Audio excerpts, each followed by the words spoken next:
Because of the way the government auctions off our wireless spectrum, U.S. consumers pay a lot more for wireless data than anybody else in the world, and the president wants to change that. He also wants to use these changes in parceling out spectrum in a way that's going to help us lead the way in 5G technology. The president tweeted out earlier today, "I want 5G and even 6G technology in the U.S. as soon as possible.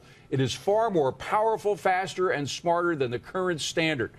Loup Ventures managing partner Gene Munster joins us now. So, Gene, as simply as possible, because this isn't very easy, but make it simple. Can the president combine lower internet costs while putting us in the lead for 5G? Unlikely to provide lower internet costs is likely to help accelerate the rollout of 5G. And, David, if I can quickly talk about that, is that there's this auction process that you talked about.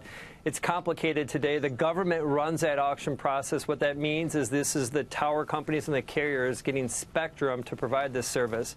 So there's a way that the government can make that easier, which will help get these licenses, which help kind of roll out. There's also a hardware piece to this, which the government maybe can help facilitate and fast track, maybe even give some financial incentives to the tower companies to build 5G.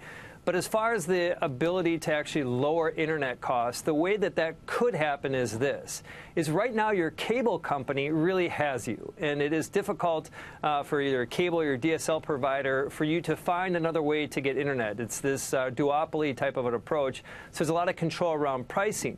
But 5G is fast. It's wicked fast. It's somewhere between 10 and 100 times faster than current 4G, and would be faster than your home network today. And where the opportunity to lower pricing comes from just simply more competition from these carriers, like, for example, Verizon and AT&T will be offering you broadband wireless service, and you get rid of that router at home and just run from the cloud. So, wow, Gene, that sounds exciting. We'll have to move to an Asian country to experience it, I guess. I'm glad the president's bringing this up, but what I don't understand is we have the same problem with broadband, with copper wire. It's the same basic problem. We're paying like the 6th highest rate, I believe, in the world, but have like the 44th or so fastest internet. And some of this has to be, I know the government in Europe like forces the monopolies to like sell the bandwidth through their pipes to other competitors, and the FCC here kind of takes a low-level regulatory attitude toward it. How much is that, and how much is it like the healthcare problem where Americans just consume more bandwidth? Like, do we like sit there falling asleep with their hand in the Doritos, binge watching 4K shows on repeat? They don't do that in Europe, and it has to cost more here and be slower. Or why is France beating us in something we invented with Al Gore?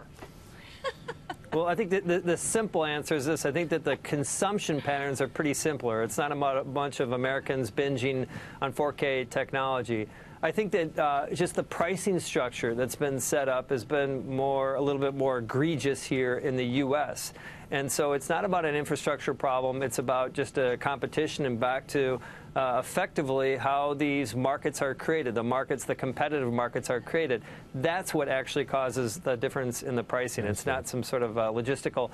And another important part regarding the pricing and what we pay for internet is back to this idea about using 5G for your home, is that just takes out all of that old infrastructure. All of that goes away, and everything goes to the tower. And so that is a step function difference. So any legacy costs that are associated with that, those go away, and you have an opportunity to have a lower cost solution here with 5G. Well, this morning, Maria Bartiromo spoke with AT&T CEO Randall Stephenson about this topic. Let's hear what he had to say on the future of 5G. It's going to make autonomous driving possible, virtual reality, augmented reality. It's going to change your industry dramatically, because once you get to a world of 5G, you can then begin to conceive of a world without screens, because these become your screen. Your ability to enjoy content and consume content without screens is a very different place than anything we have conceived of before. So it's going to change a lot of industries over the next 5 to 10 years. I just want my Netflix to stop freezing up. I don't need to see. Quickly, Gene, if you could respond to that little clip. Yeah, I had a little glitch on Russian Doll. The main character keeps dying. It's strange. Anyway, Gene, how do you have internet? How do you have computers without screens? Quickly. computers without a screen comes from augmented reality, and so you'd have some form of a wearable, and that's just a whole other opportunity around 5G is what was just laid out in that clip. Gene Munster, we got to have you back. This is too much to handle in one segment. Thank you very much for being here. Appreciate it.